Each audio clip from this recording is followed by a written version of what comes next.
Welcome along, and thanks very much for sharing this very major milestone event in pipe networks and our Sydney to Guam cable called PPC1. Almost 3 years ago, Pipe Networks started investigating building a submarine cable system out of Australia. The reasons for this were pretty simple. Firstly, some of our major clients wanted us to. Secondly, we thought we could make some money. And third, we had no idea just how hard it would be.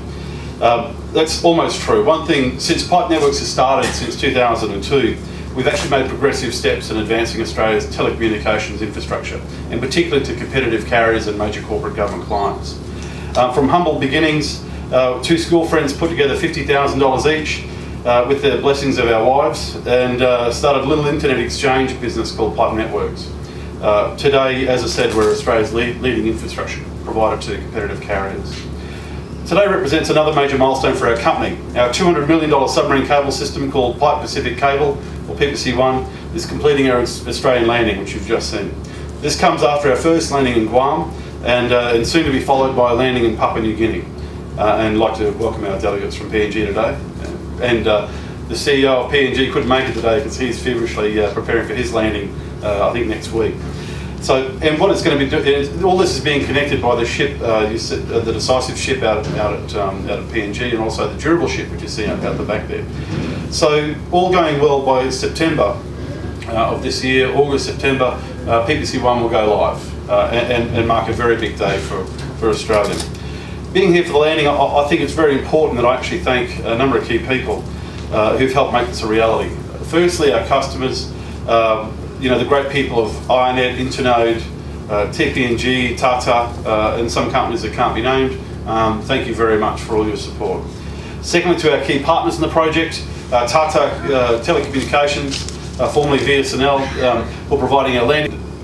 It's very important for the country, and I don't think the country necessarily realises it right now, that whilst we have spare capacity on existing cable systems, this cable was about actually creating competition, reducing the cost of bandwidth to consumers, and reinvigorating the Australian marketplace. And what that translates to is, if you're a consumer, your broadband will either A, get cheaper, or you get a lot more content and downloads for the same dollar. And that's very important. I think the one statement we need to make as a company is that we're now NBN ready. So regardless of what happens in the regulatory environment, regardless who wins NBN or what happens with NBN, the one thing you can be guaranteed is that people are going to consume more and more data as time moves forward. And Pipe Networks and PPC1 now have the infrastructure to service all those competing carriers and whatever network it may be down the track. So from 3 years ago, we stand here today with PPC1 being completed and its Australian landing, and I thank you very much and happy to take questions from anyone who has any questions for me. None? Great. The thing that happened last year, I don't know if you've heard of it, it's called the global financial crisis. And we were right in the middle of doing the process of finalising our project funding just for the project. And there was a period of 3-4 months when it was going to happen, it was going to happen, it was going to happen. And eventually, after about 3 months of that, we kind of came to the conclusion it wasn't going to happen. So the biggest challenge we had to find $100 million US in a pretty short period of time. And the very key thing about our cable was that it's supported by customer contracts and as well as our investment. So the project finance was only going to last for about 12 months until the project's done, and then the vast majority of that money gets paid back, and the debt that does sit there gets serviced by the existing contracts. It was so hard to get money, and I think our philosophy beforehand was you can always get debt. It's just a matter of how much interest you're going to pay. That's been correct, I think, for a very long time, but just stopped being correct middle of last year. Middle to end of last year. So we actually had to scramble and look for a way in which we can complete the project. And fortunately, because we had very good contracts with very good clients, including bank guarantees and very, very good clients, we were very fortunate that the supplier looked at this and said, we've got these are guaranteed payments that are going to come upon completion. So we're able to move some billing milestone dates out. We're able to get customers to pay some money earlier to meet the billing milestones dates. So one of the amazing things that came out of all that is that in the end we didn't need the banks. In the end, the project's being funded internally by between us and the supplier. And the other good thing, we saved only about $12 million in bank fees. So it was a better outcome than what we started in the process, but I would rather not have had the intervening kind of 3 to 4 months that kind of I think nearly killed me. So. Not that we're necessarily the ones that are going to lead the charge to doing a cable there, but knowing the heartache, the effort and the cost to actually get the cable from where that ship is to the landing station, and build a landing station. There's $10 million just there. So we thought the extra cost to put 2 fibres in there would actually give another competitive carrier a leg up, I suppose, in building another system. Why? Yeah, so the one thing we've actually had indications from our clients and prospective clients, first of all, I've already seen some of the benefit flow through.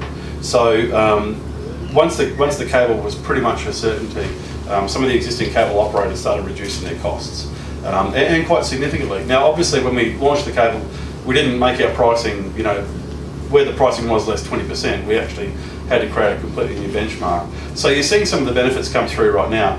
In terms of how much users are going to get for a download quota, that's really up to the providers. And I know at the end of the day, the competitive market's going to make sure that they give as best value to the consumer. I would expect there'll be a significant uplift in the amount of download quota that consumers get, particularly within the first 6 to 12 months of being live.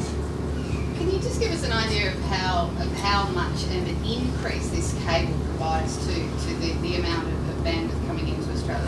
Does it double? Does it increase by 10%? What's the So the existing cable system Service Australia, I think in total, including the new Telstra Endeavour cable, there's about 3 to 4 terabits of capacity. Let's call it 4. This cable system has 2 terabits of capacity, and a terabit is 2,000 gigabits or 2 million megabits per second. So what it does, I suppose it boosts the existing capacity into Australia by about 50%. And the funny part is the existing cables are probably only utilised to about 15-20%. And it's not because there's not the demand for it, it's that they've certainly wanted to keep the, some would say, monopoly rents to a certain level and to certainly be a very good return on investment. So the other thing that with the existing systems, they were built at a time when, with the exception of the Endeavour system, the Southern Cross and AJC were built at a time when it cost a lot of money to build a cable, and also when the Aussie dollar was about 50 cents to the US. So you can actually replicate their systems a lot cheaper these days than what they were back in 2000. So.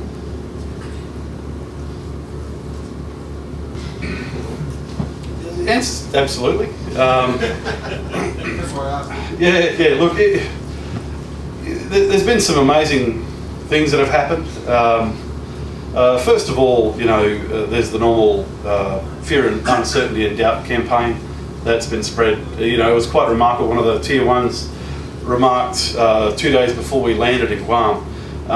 2 days remarked that before we did that, remarked that they haven't even got the ship. They don't even know what they're doing. And one of the key things we did with this contract, it's a completely turnkey contract with Tyco.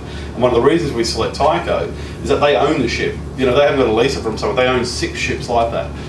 They're the leading kind of provider, and all the risk is on their head in terms of the supply. We have no risk until the actual date of acceptance.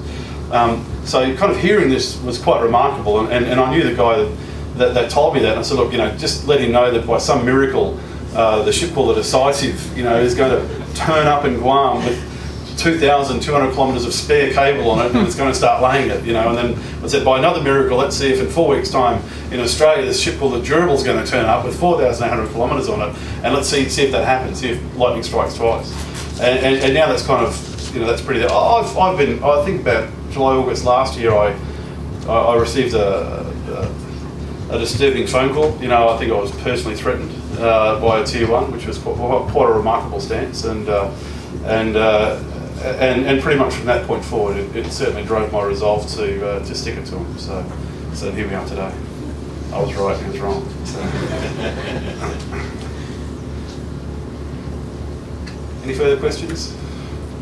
Have you actually had any discussions with the government about the broadband the NBN? Yeah. Not at this stage, no. We haven't had any, I'd say, in-depth discussions. The one thing they're certainly very focused on is probably the larger incumbent type players. We're certainly keen to have a dialogue with the government. For us, it's very much business as usual. The NBN doesn't really have much negative impact on their business. It's more of a positive impact. But we are Australia's third largest metro fibre network. We now have, outside of Telstra and Optus, we have the largest metro fibre network in the country. We connect 220 exchanges, or capacity to 5 million Australian users in those exchanges. We own a submarine cable, one of the very most strategic assets in any NBN development, for the next 15, 20 years. So, I would say, and also I think we actually have a lot of intellectual property and experience in building fibre networks and owning and operating and managing fibre networks. I think we can actually add a lot of assistance to the government in their deliberations. Okay. Well, thank you very much, everyone, and thanks for being part of this.